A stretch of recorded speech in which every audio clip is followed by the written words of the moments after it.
I've thought about this a lot. Like, I know I'm pretty much an idiot and do some dumb stuff, but in the time that we roped, it seemed like I was good for doing something completely stupid. Like I would look at it and be like, man, that was dumb. Every probably 7 to 10 days, I would do something stupid in front of you. And I was like, man, this is the last guy I need to be able to like get some ammunition on making fun of me. So that was really fun. I enjoyed that. It was a lot of fun. Shoot, I mean, it's hard to believe that was 7 years ago. That's what I was talking to Breely about the other day.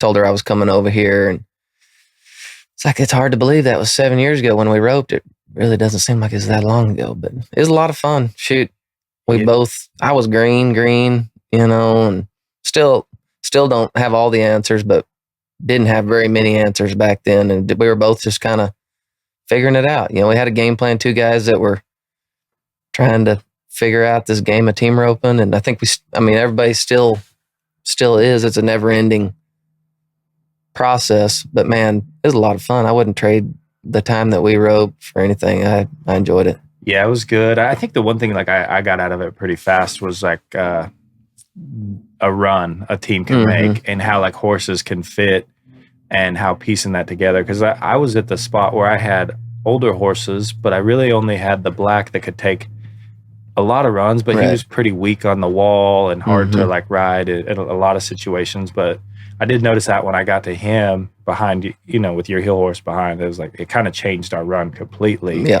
And I was like, okay, that's something it's kind of always stuck with me, like how that could kind of happen. And I'll never forget your dad saying something that stuck with me for a long time. He said it was, we started roping and kind of hit and missed, didn't really win a whole lot in the winter, and got out there in the spring, and just kind of took turns messing up.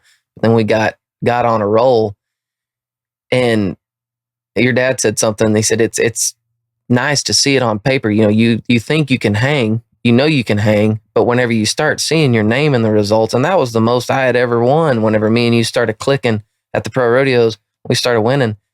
It was just almost like, and I can do this, and I'll never forget when Chris said something about 2 weeks after we'd been winning a lot. He's like, if you didn't already think you could, at least you can see on paper, you can hang, you can do this. And that's something that I felt like I could build off of. Right. Something that stuck with me. Yeah. So speaking of dads kind of giving talks, this one stayed with me a ton, and I wanted to kind of dive into this a little bit with like, let's talk a little bit about your dad. He, has made the NFR. How many times? Made it twice. So your dad got the rodeo experience, and kind of, so you've kind of got to see that from like watching him go through it a little bit, and then also getting advice from him. I remember you telling the story about missing the last one in the practice session with your dad. Will you tell me that story? Yeah, it happened whenever I was heading, and it's something that my dad is and that's something I've tried to take from him. I think everybody's got their own avenue, and you take a little from everybody, but something that my dad is, and I've tried to make myself be the same, is very mentally strong. You got to be mentally tough is what we call it, is what I would call it.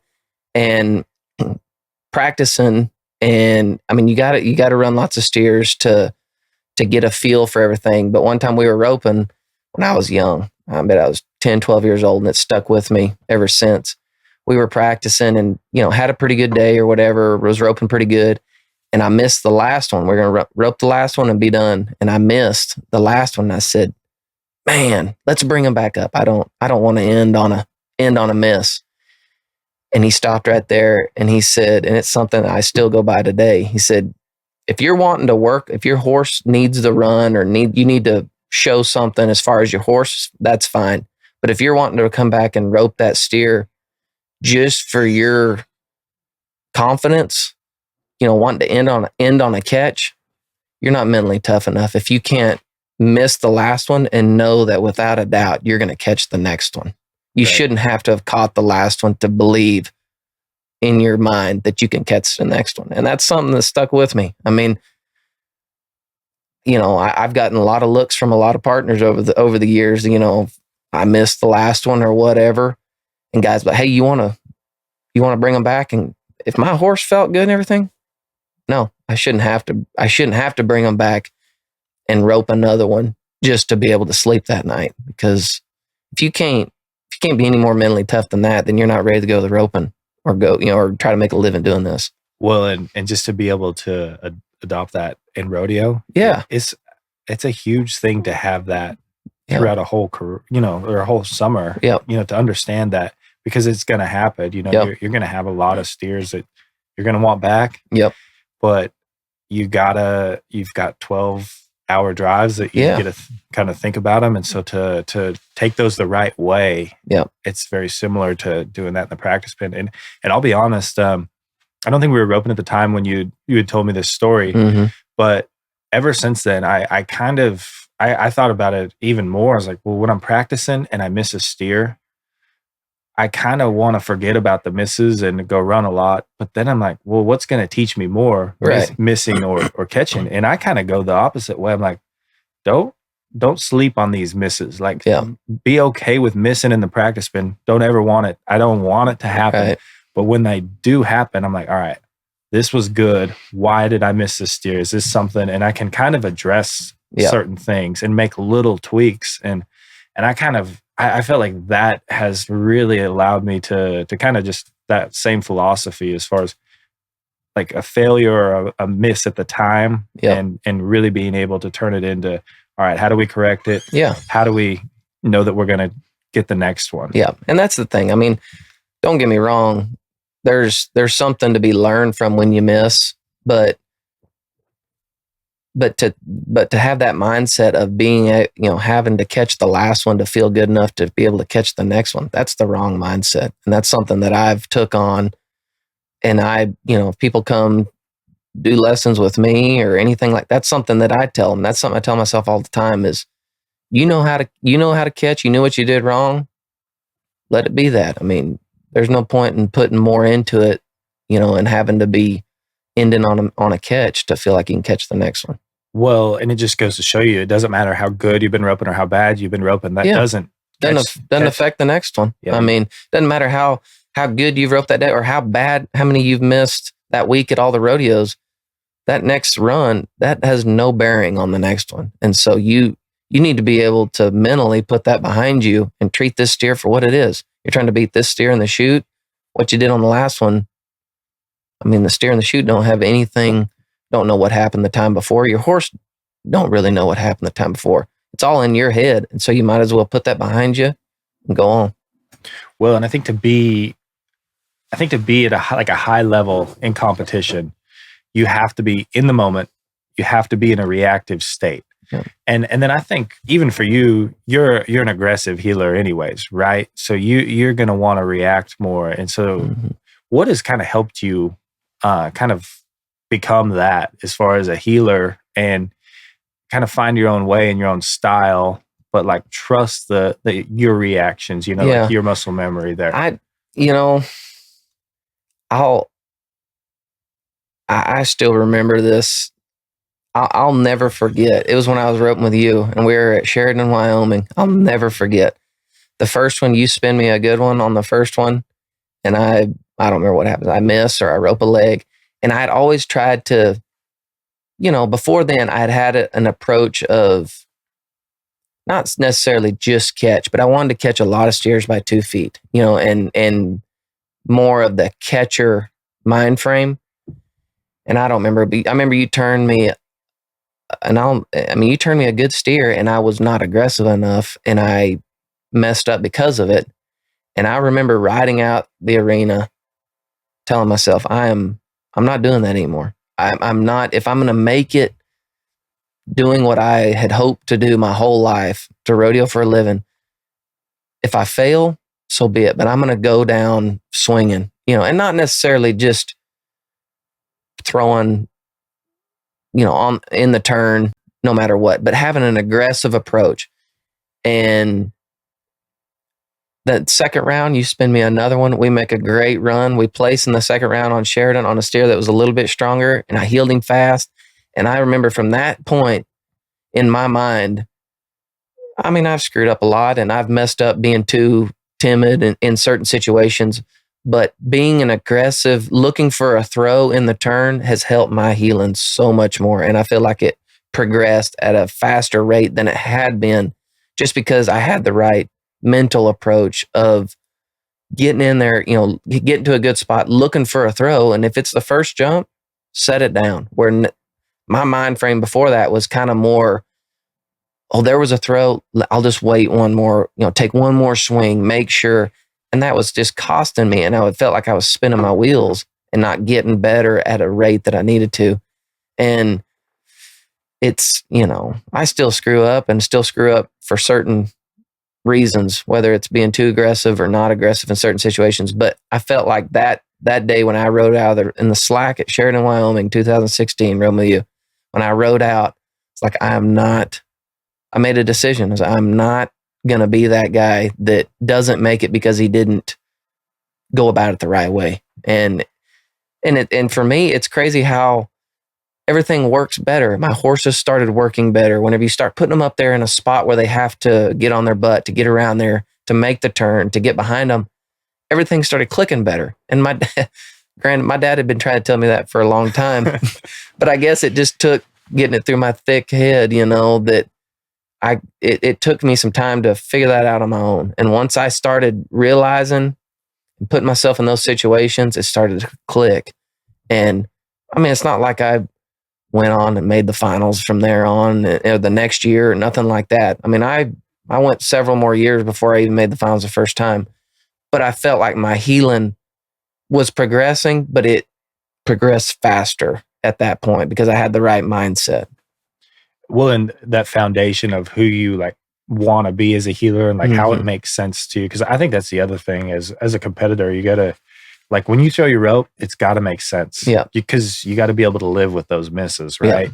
Yeah. And for me, that's probably why I never have teetered on the end of being super aggressive and wanting to throw all my rope because it just doesn't make sense to me, right? Yeah. I can't live with myself with those shots.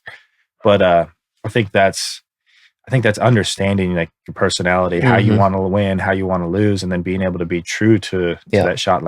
I can live with that cut I just took at him. Yeah, for sure. Should we tell him that I fell off the next day at Casper? I kind of forgot about that. You were safe. That story was safe. I wasn't even going to. When you said Sheridan, I was like, I fell off the next day.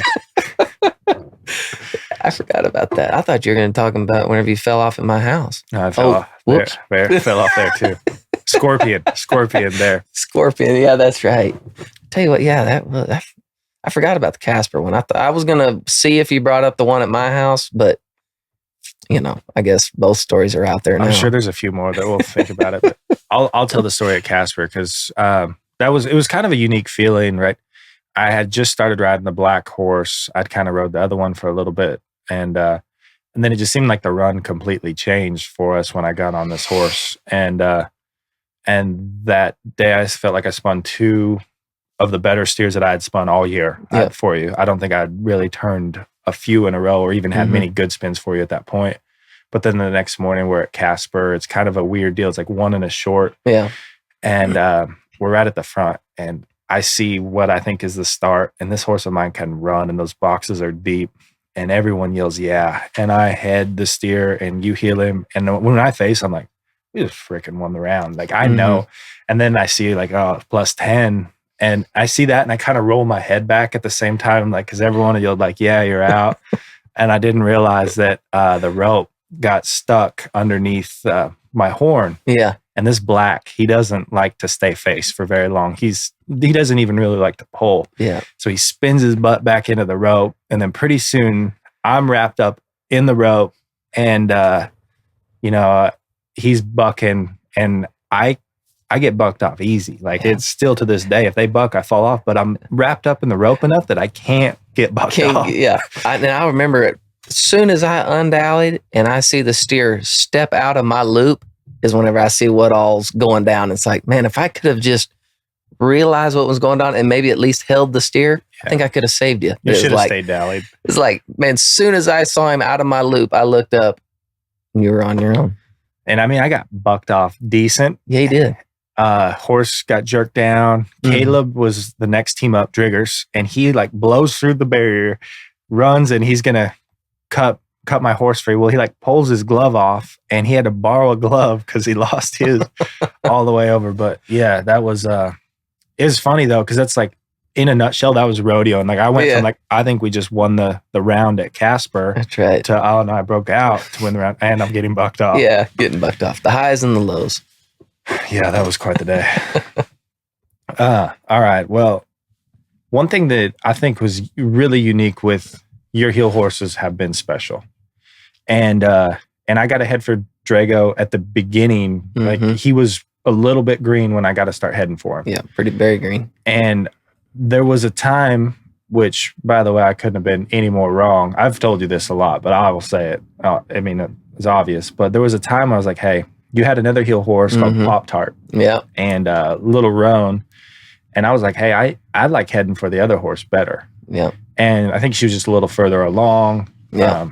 Anyways, but we had this talk, and I thought it was a good discussion, and I think it's probably one of the things I think is really unique. And I don't know what it ended up doing for you guys, but for me, like it did show like it's like partners could go, this is like a realistic thing, because I wasn't comfortable with like, hey, this is where it's at. Like I feel like this run isn't being made, and then you're like, well, I think this heel horse has got it, and he feels great. And you're like, give me some time. I'm like, all right, well, let's practice. Let's do whatever we need to do. And we ended up making runs and kind of working through it and I don't know that it was like a lot, like it didn't seem like we did a lot, but it was enough. But I do remember you telling me, hey, I think this horse is special. Yeah. So what was it at that point that you felt with this horse? Like, you know, it's something that when I bought him, he had been started and maybe been to. Which, hold on, this is Drago that we're talking about. One heel horse of the year, 2 years in a row. Yeah. Like, this is obviously an all-time heel horse at this point, right? Yeah. He, when I bought him, he was just started, had been healed off of some, but I had to kind of reprogram him a little bit. Wasn't really probably working the right way. And so when we first started roping, or when we were roping, he was kind of in that transition stage where every now and then, it wasn't like I was the greatest trainer or anything, didn't know near as much then as I do now. But whenever he would work kind of the way I wanted him to work, I felt like he was so good at giving you a throw no matter what. He's always been one that's been super forgiving, not looking to take a throw away. And still to this day, that's what makes him still what allows him to be great, in my opinion, is you can put him in a tough spot and he's still going to give you a throw. Granted, then he was green and very inconsistent, and sometimes he would revert back to his old ways. But, he was always one that he wasn't a rocket. He couldn't run as fast as some heel horses, but he took the shortest path. I mean, he's always been one that if one stepped to the left or did anything, I would call him above average speed. But I mean, the moment you asked him to move, he didn't fight you for a stride before you broke him over or, be late to react to a certain situation. He would go right then, take the shortest path that you want him to take, and then just curl his head out of the way. And was, if that's one thing about him is you can throw on the first jump 10 times in a row, come around there on the 11th one, tell him you're going to throw, and then decide not to. And he would just stay right there with you, and not cut you off. And then I just had that feeling that I knew I could get to where I wanted to be. Now, whether he would, kind of revert back to his old ways in the turn and get in the way sometimes maybe, but I knew that if I could just show him, and that summer, he came such a long ways at the beginning of 2016 to at the end of the year, I almost made the finals on him. He had came such a long ways in 2 months, 3 months, just because he got out there and got to get in a rhythm and just needed the runs. And once he got the runs, once he figured out what a guy was looking for, he's never been anything but willing to please the whole time. And I think that's what's made him special. There's horses that can run faster. There's horses that can slide further, but there is not one that is looking to help you catch the steer more than him. Right. How does the voting work for the PRCA, like the heel horse? Yeah, at the end of the year, the top 25, I believe the top 25 healers vote. You get 3 votes. You get 3 points, 2 points, and 1. 3 obviously being for your first place vote, second for 2, and 1 point for your third. And 2020, he split it. He tied for first with Brady Miner's Suge. And I had nominated him maybe a year before that. He didn't place in the top 3. And I nominated him in 20. I thought he was good. And I honestly didn't. When I started out on my career, I honestly never, me and Briley were talking about this the other day. I never thought that I would get to have or own a heel horse of the year. I mean, I just, that was something that I always felt was unattainable. You know, I didn't ever really think that I was going to be a good enough or be lucky enough to come across those horses. I just hoped that I would have good enough horses to be able to reach my goals of making a living, making the NFR.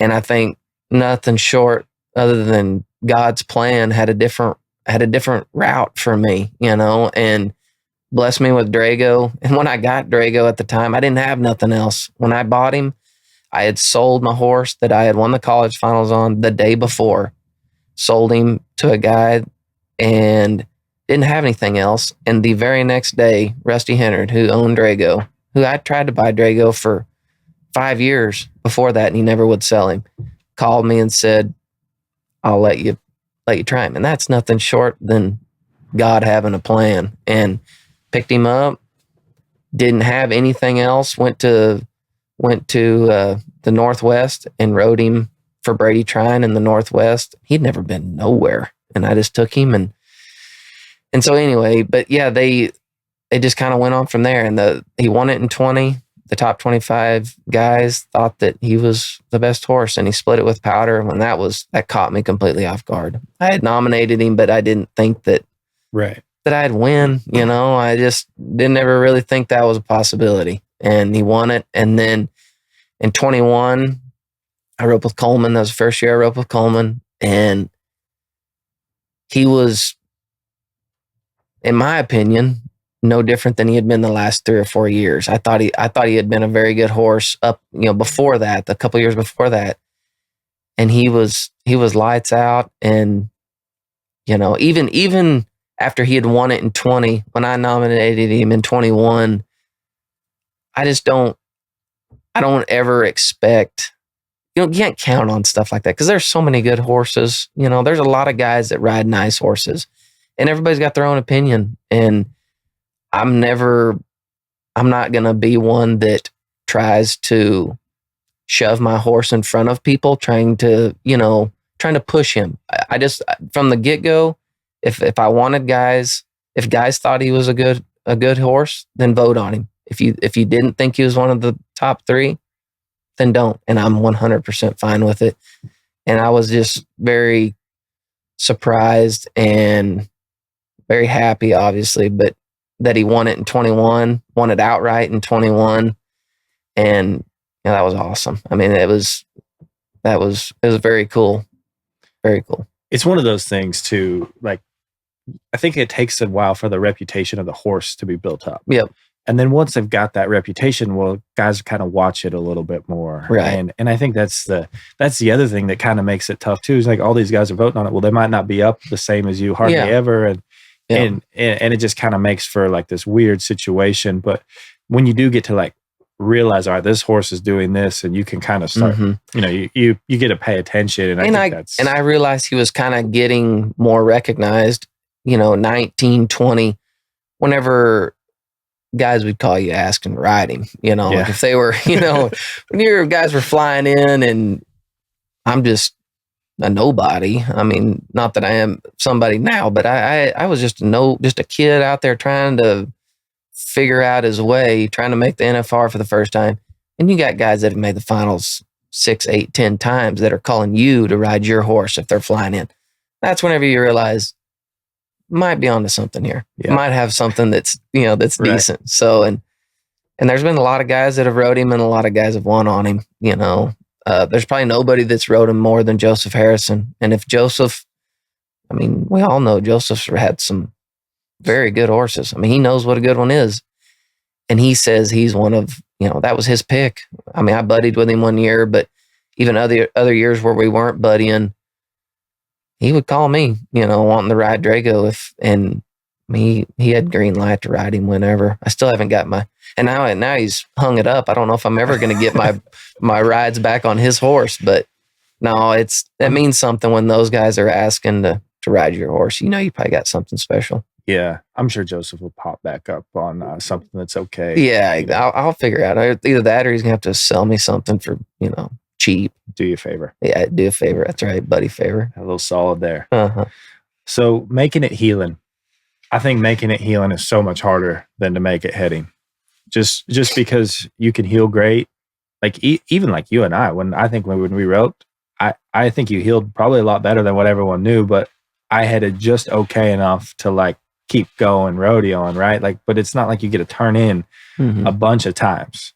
And so as a healer, you've kind of got to have that mentality of you don't get a lot of opportunities to win, and then you got to take advantage of them. So what has that been like? You know, what do you think kind of went into starting to get the chances?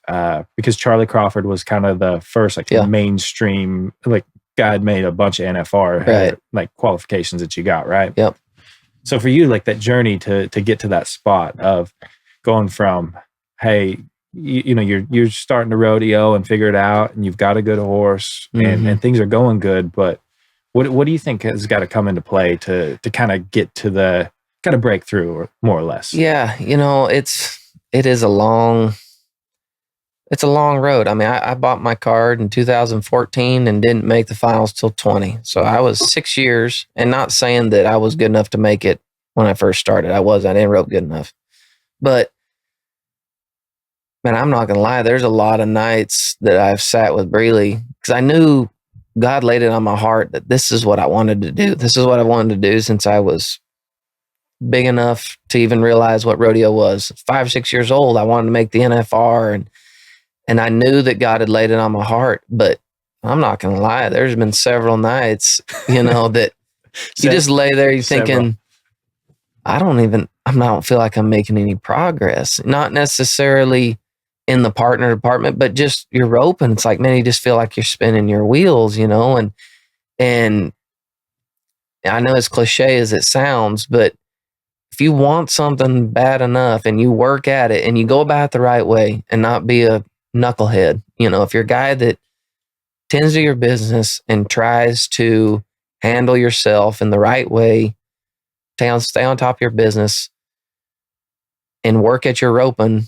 harder than any of that and get good horses, you can make it. It may take a while, and you may think at certain points it's taken too long. But I think the worst thing that I've had to deal with, that I had to tell myself to quit doing, is comparing. You can't look at somebody else and compare their career to your career, because the moment you start comparing the way you rope or how fast they made it to where they are, that's the worst thing you can do, because everybody's got a different path. You know, somebody's path may be shorter than yours to get to making the finals or getting to a certain number, you know, whatever your goals might be.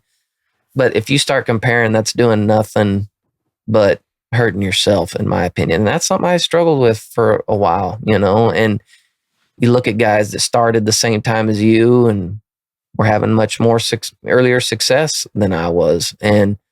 But that's all part of God's plan, you know. And looking back now, I wouldn't have traded any of it, because there was a lot of stuff I needed to learn. Still have a lot left to learn, but you know, I can look back now and take a lot of stuff away from those years where I thought I was spinning my wheels, but that was all just part of the process, you know, and what goes into making you be where you are today. Well, a while, that's the thing. Like, to us, a while is like 6 months. Right. And I think a year seems like a terribly long time. Mm-hmm. But when you start, I think if you put it in perspective, like, all right, well, if I'm going to work at it and I'm willing to stay with it for 4, 5, 6, 7, 8, 9, 10 years, Mm-hmm. and then see where I'm at. Yeah.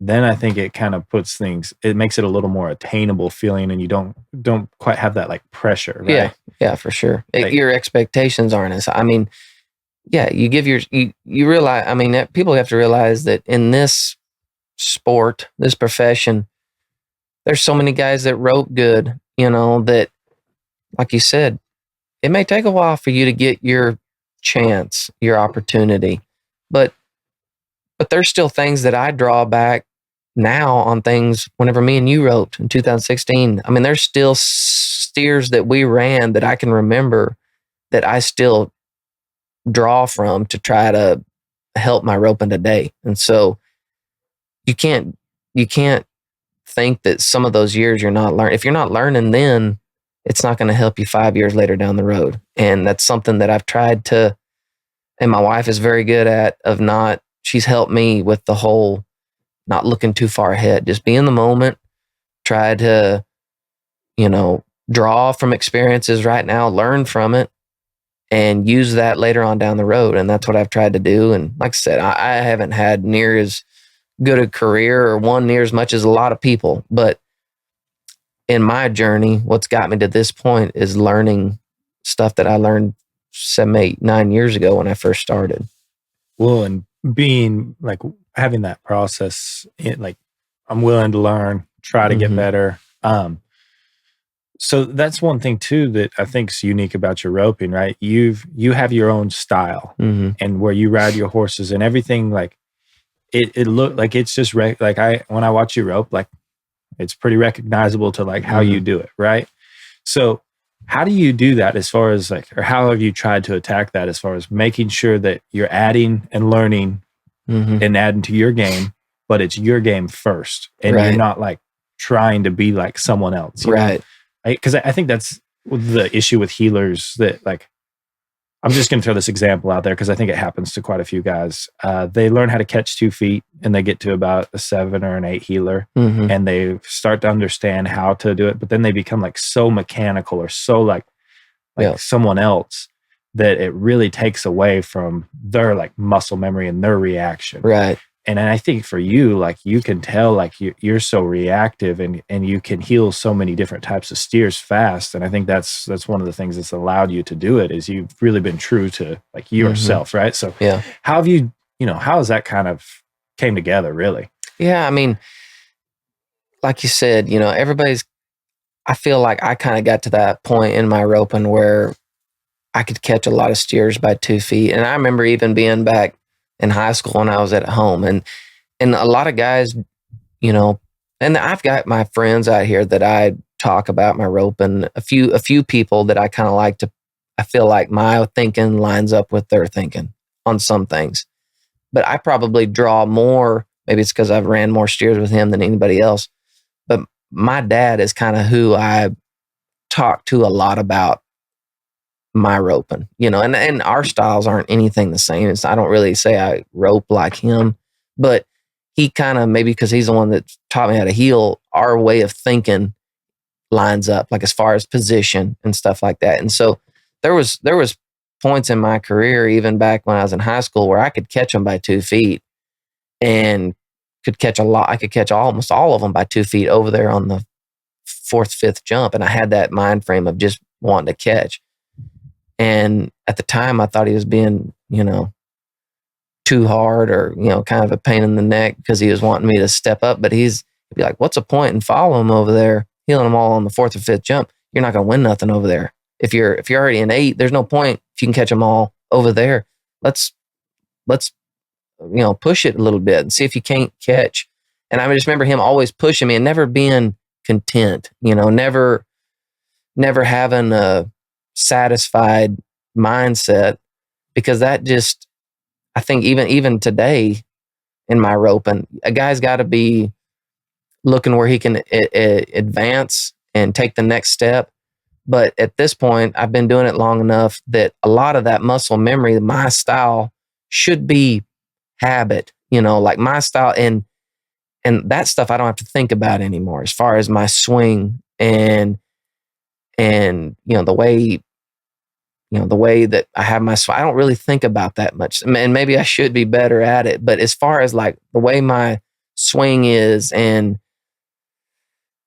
some of that real minute mechanical stuff, I don't think as much about that. I'm more or less thinking about where I need to get my horse at in the turn. I feel like if I can get my horse to a certain spot in the turn, I can catch. I can do the rest from there. It's where I struggle is if I don't get in the same spot consistently or get in a good spot. And so, yeah, I think that there's a fine line of getting too mechanical and trying to draw from other people and model your roping after them, which is fine. I mean, there's some guys that are very textbook, and I've went through it. I've tried to kind of model myself after that. I'm telling you, I look up 2 weeks later and I can't do good. I can't do stuff that I used to be good at, because I'm so mechanical and thinking about too many things. And as far as heeling, in my opinion, there are so many variables. If you're trying to cover a lot of variables, you're trying to think of a lot of different things, it'll take away from the stuff you're already naturally good at. And I tell people that all the time that come ask for pointers or for lessons.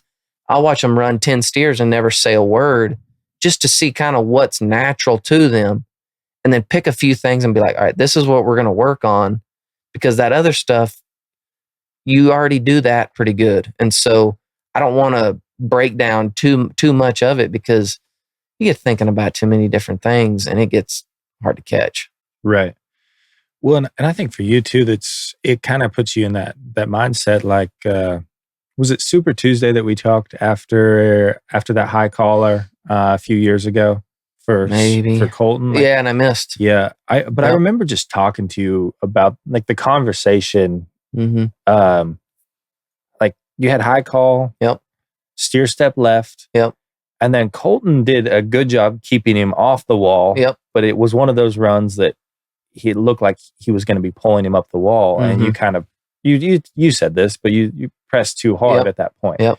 But you just like how you analyze it, like from that perspective. Okay, well, this is how I got into this. This is why I thought that way, because this is what normally happens here. Yeah. And you made and it just like allows you to think rationally through like what you did in your performance, and then you can feel like, I mean, in that situation, I don't even know if you can even change anything. You know what I mean? Like, I think like, well, obviously you probably could have went one more swing and caught him, but to know that at the time, if you'd have went one more swing and he stepped left, you'd have cost yourself the rope. And so it's like little things like that, like not tearing yourself down over making mistakes, as opposed to just like looking at it realistically. Like, okay, well, I had the decision to make. And that's the reason I thought that. And don't get me wrong, I was bummed or whatever that I had a chance to win the open and I didn't.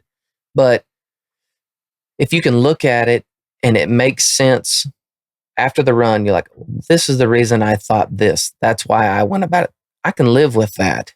What drives me nuts is whenever you get through the run and you're like, what the heck happened? It was a blur. What the heck happened? If that's what you're asking yourself, then you weren't zoned in, you weren't thinking clearly as it was. But like that particular run, don't get me wrong, I whacked him. I mean, it was for first. Colton did a great job and I just flat out missed.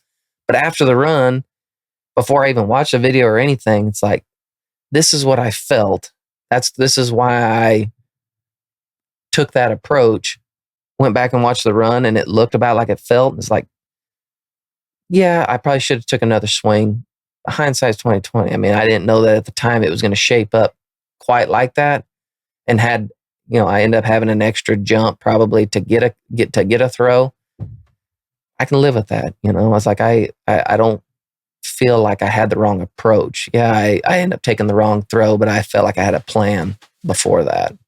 When it gets kind of scary or like concerning is when you have a black spot in the run. You're like, I don't know why. Yeah, exactly. It's just like all blur, and you're like, I don't even really remember even what I saw. That's whenever it's like, you need to assess something ain't right. If you're obviously not thinking throughout the run, if that's the mentality or that's what your assessment is after the run, and that don't get me wrong, that happens from time to time still to me, but that run, you know, it was like, I didn't ever feel that. I missed. I didn't do a very good job, but this is why I did that, because I felt like this is what was happening.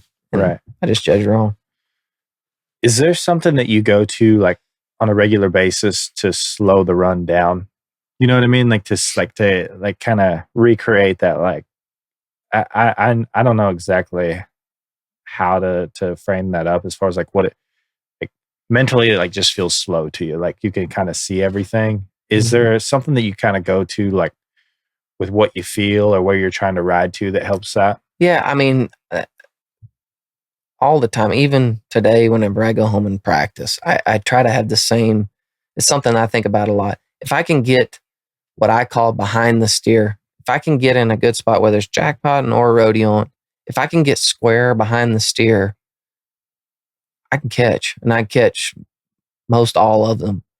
But sometimes, you know, whether I let my, you know, whether I tell my horse, or I let my horse to leak in a little bit early, and you get what I call in at a bad angle, get too tight and not be square behind the steer. So when the steer's taking the jump away, your loop and your slack and everything works the same, or works the right way, you know, then that's whenever I run into trouble. And so I try to just, I would call it, keep my spacing and stay off of the steer and get behind them is what, if I can get to those two spots, I can, you know, live with the results, and usually the results are pretty good. But, Right.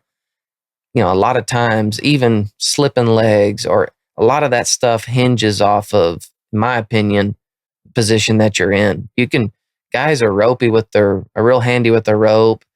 And that's something that I would say I'm not as gifted as some. You know, I'm not as handy with my rope as some guys are. I can't pull off some of the amazing shots unless I'm in a good spot. If I can get in a good spot, I can catch, you know, and catch consistently.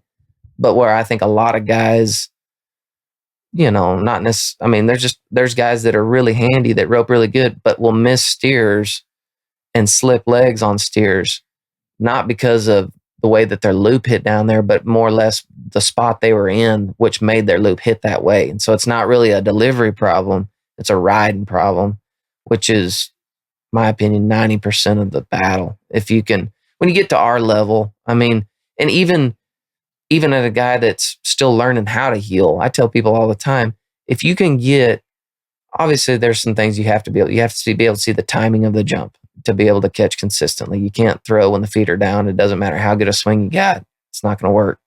But if you can time the steer up and you got a pretty good swing, if you can get in the same spot time and time and time again, your percentages will go up. But most people can't turn in the same spot every time. And that's where problems start to arise.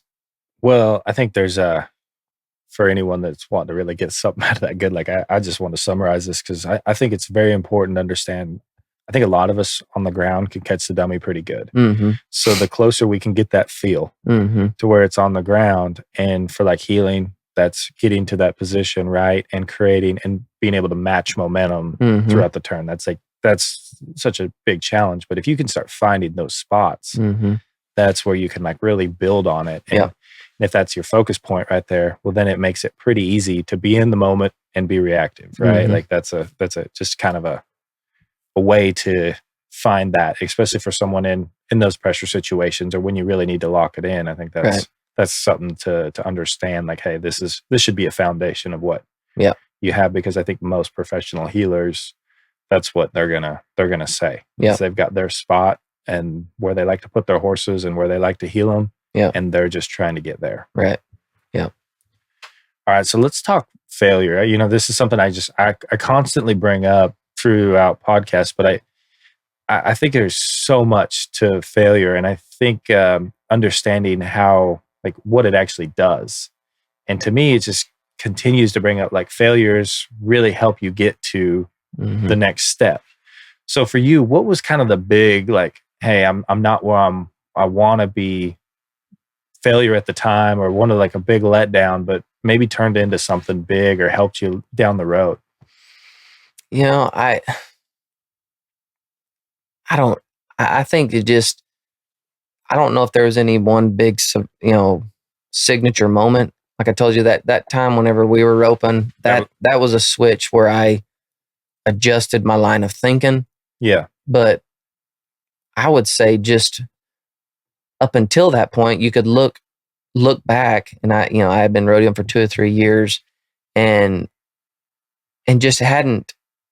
Obviously, you could look back at the way you're going about it, and it's like, I'm not progressing at the right, or where I want to be. I'm not going at the right trajectory. I'm not getting better fast enough. Something's not right. So you got to be willing to change. I don't think a guy can get stuck in his ways of thinking. A guy's got to be willing to adapt a little bit.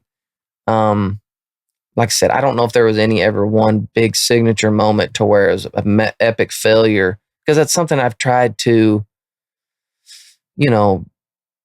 something my dad's put into me since I started as a little kid is you can't let the highs be too high and the lows be too low. And so you got to have a even mindset of looking at it. And, I think that day at Sheridan was probably the closest thing to a moment to where it's like, I'm going to have to change, because that's not the right way of thinking. I didn't change my swing or anything like that from the first year to the second steer at Sheridan, but it was just, I need to be more aggressive, and a more aggressive approach has just helped me immensely. And now, I might be an aggressive healer, but I feel like I want to be the healer that isn't dictating to throw fast every time. I still got maybe that catcher mentality to where if this one has to be caught by 2 feet, I want my partner to be able to rely on me that he's not going to be throwing no matter what first jump, that I be an aggressive healer, but be the guy that guy can count on. This one has to be caught by 2 feet. He'll catch him. Yeah. Just being like, letting it be natural. Yeah. I think that's the biggest thing I wanted to communicate is I feel like your healing is so natural, right? Like there's not a lot that you fight. Even like your horses, even just talking about how you train them and how they work. Everything seems to flow, and always stay with the run. And I think that's one of those things, like even a catcher, like to still pull the trigger and catch, it still feels aggressive when you're throwing your rope down there. Like you can't hesitate when you heel one. So it doesn't really matter if you're open on the first jump or the second or the third. It's still, you're pulling the trigger. You know what I mean? Yeah. And I think that's kind of the thing I see. It's just, I agree with it. I think it's understanding what you want to do and be able to react. And be decisive. If you come around there and you see that throw coming, to not be indecisive and create, hesitation, because healing, you hesitate a little, like you said, you hesitate just that much, and things can go from being right where they need to be to being out of whack. And it's the difference of catching or not, or a leg and not, And so I feel like having the right mind frame of having a plan through the turn to where you're setting your horse up and setting yourself up for a high percentage shot, but then to where when that shot presents itself, you be decisive and you put it down there, and you let all that muscle memory take over and set into place to where, you make the shot and be willing to live with what happens. I mean, I'm fine with missing. I mean, that's going to happen. But if you feel like you went about it the right way, I can live with that. It's whenever you get done and you're like, man, I knew all I had to do was catch. And I rolled in there, not aggressive enough, because this is stuff that I deal with all the time in my mind. I was like, I knew all I had to do was be 8.5 on that one to be high team back. And I cruised around there. I had less rope speed than I had all day. And I wasn't aggressive enough. And in turn, I end up getting beat to the ground and I get the right leg because of it. That's what drives me nuts. Rather than if I would have just rode through the turn like I had been all day, had to be 8, not looking to throw on the first jump. But if things come around there and he comes together good, put it down there, And if you miss, you're bummed, but I can live with that because I was trying to win rather than trying not to lose. Right. Let's talk about this Bay heel horse you got now, just coming off BFI horse. Yeah. Won the award for heel horse at the BFI. Mhm. What do you call this Bay? Cantina. Yep. All right. So obviously, whatever you're seeing in heel horses, peers are liking. So I guess. What is some of the common denominators you're seeing with like your heel horses and what you want them to feel like and do? You know what I mean? You described it with Drago, where it's like, it feels like he's always reacting like instantly, you know, when you move. Is that it? Or what does it kind of feel like with your heel horses? Yeah. And that's one thing. Cantina, he's a little bit different kind of style than Drago. As far as Drago's a real cowy horse, like real, and what I would call is like lay his ears back and hunt the steer, like really hunt the steer.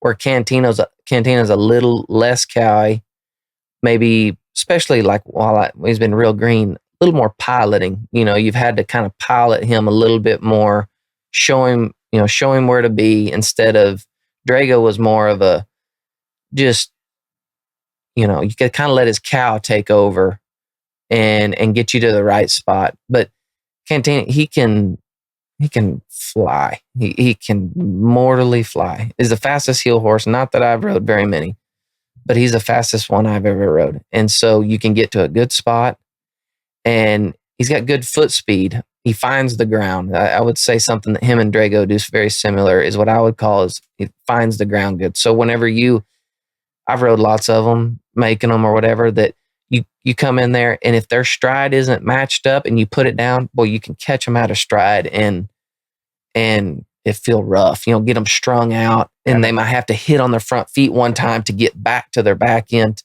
That's something since the day I've started him. He's had great timing, is what I would call, like his stride matches the steer good. And if you have to take a hot swing or let off, he finds the ground good, and he's forgiving. He's not looking to take your throw away either, which I think is, as far as a heel horse, they have to have. If one's looking to hit the spot and come off without you telling them, that just creates more problems. And that's something I'd love to say that's something that I trained and put into it. No, that's just him. He's been very forgiving, and I've just felt like I've just tried to just pattern him, let him know, because he's got lots of buttons. I mean, he's just 7. He's still green, but he's got lots of buttons. And so he's the kind that he's a lot better when he's tired, saddled every day. He's saddled right now at home. I mean, he can't stand prosperity right now. Yeah. And so he's best when he's tired and getting rode. And so, just dulling him is going to be the biggest deal. I think, I'm really excited to see over the summer. I took him last summer and rode him as a second horse and won on him. I mean, he was really green last year. This time last year, he had not been to a rodeo, not been to one. I was taking him to circuit rodeos in Oklahoma in the month of May, trying to just get him to a point where I thought he could be good enough to take as a second horse, because he had such a good feel, but he was so green. And so this time last year, he had not been anywhere other than the Rope Horse Futurity the year before as a 5-year-old. That was the first place he'd ever been. And I started kind of taking him to Ropens this time last year, took him to a few circuit rodeos, ended up taking him out there, won pretty good on him, won Baker, Montana on him. I mean, won pretty good on him when I had to ride him. And so I'm really excited this summer he's going to get the majority of the runs. Drago's not, he's kind of on a pitch count is what I'd call it now. He's not just, at my disposal at any and all times. And so Cantina's going to get a lot more of it. But I think I'm excited for it though, because I think that's exactly what he needs. He needs to be thrown in there. I mean, he's to the point now where he's solid enough. And I really think that hopefully by the end of the summer, he'd be a pretty good horse, because I think he's there. He's on the cusp of it right now, but I really feel like just more runs will be exactly what he needs. And so that's what he's going to get. Right. Well, and, for people listening, we're going to go ahead and dive into a rundown here in a minute from from the match open that we just did, and a few like just runs that we have of that horse, I was like, this sucker has got the tools, and there's a lot to him. And I think this is what's kind of unique with like what you're talking about is I feel like a lot of guys, when they train, they want them to be a certain way and do this and have it. And to me, you've just described two completely different styles of horses that you're just kind of showing them where you want to be, right? And so it's just trying to help those horses find that. And I think that's what's kind of unique about what you've been able to do so far with your heel horses and how you train them. Yeah, is you're taking, it doesn't have to be this freak athlete. Yeah, and I think that's something. I mean, I think that that's something that I've drawn from other healers too. Is there's some healers that, I mean, for example, Jade. I mean, it's no secret how good he rides a horse. I mean, rides a heel horse, and I wouldn't say mine's exactly like his, but he's one that I try to model the way I ride my horse as far as getting in a good spot. He's so good at getting in a good spot to where really no matter what kind of go he gets, he still gives himself a good chance to catch. Where if a steer posts up and comes together for the first jump, he's there to heel him.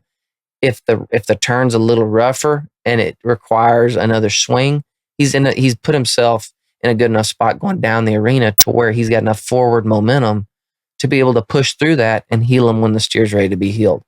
And so I think that's a big part of something I've tried, not near as good as he is, but something I've tried to put into my horses, making them, is if you can put them in a good enough spot to where they don't have to make a freakish athletic move to give you a throw on the first jump. Put them in a good enough spot before the turn to where once they realize where they need to be, then it's an easier turn for them. I mean, everything works better and easier just by you putting them in a not such a tough spot. Right. I mean, it's obviously starting to work. It has been working. And I think that's it's good when you get to try that out, know that that's what's working, and hey, this is what I want to do, because it seems like you can recreate it. You know what I mean? And it just takes time, and you obviously got to have the right type of horses. And I'm sure you've got a few horses at your house, but and go through them a little bit to get to the special ones. But you can. It doesn't take just one specific type to be able to compete on them.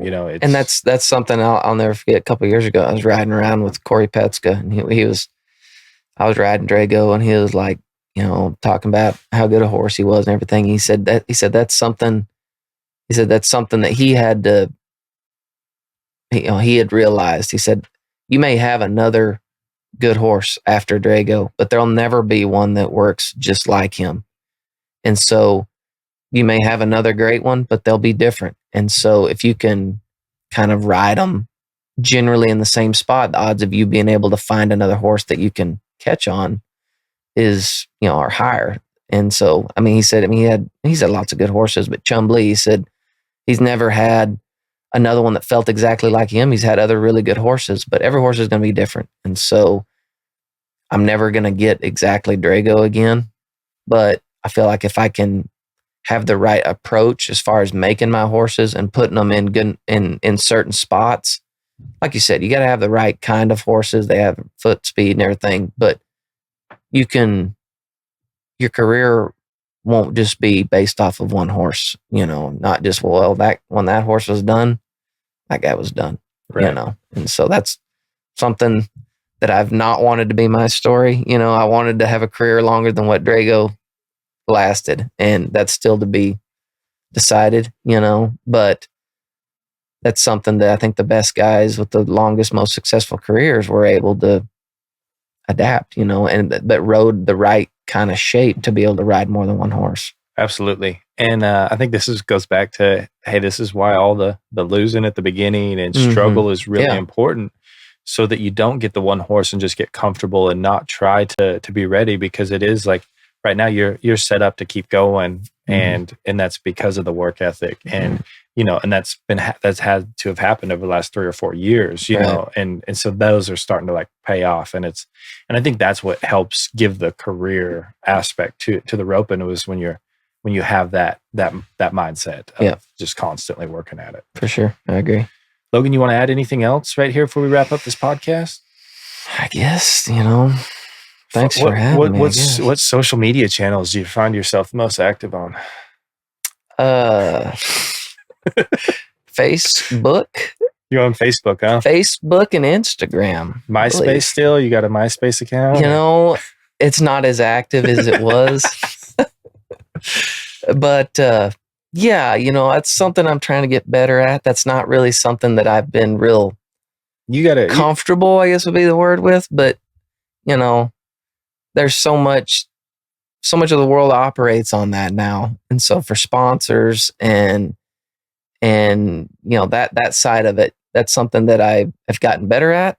Oh yeah. I still have work to do. I'm not as tech savvy or as good as some, but that's something that I realize that the world, and especially our industry, evolves a lot around. And so that's something I've tried to get better at. Well, I feel like your social media manager does pretty well with your accounts. I think Miss B takes care of it. Yeah. It's not exactly me, but she's definitely the one to tip the hat to, for sure. I really, I do find the posts quite interesting, especially about 5 or 6 years ago. So. Yeah. I'd just rather not even talk about those. All right, man. Well, thanks. I do appreciate you coming on. It was pretty fun to just kind of hear your perspective on these things, and because I got to experience your career right at the beginning, kind of, and so to see where it's at now, and to watch it evolve, and just to see you stay so even throughout it. You know what I mean? Like, it's just has constantly progressed, and your healing has gotten better and better. And to watch that all work's been pretty impressive. So congratulations. Thanks for having me. Yeah, thank you.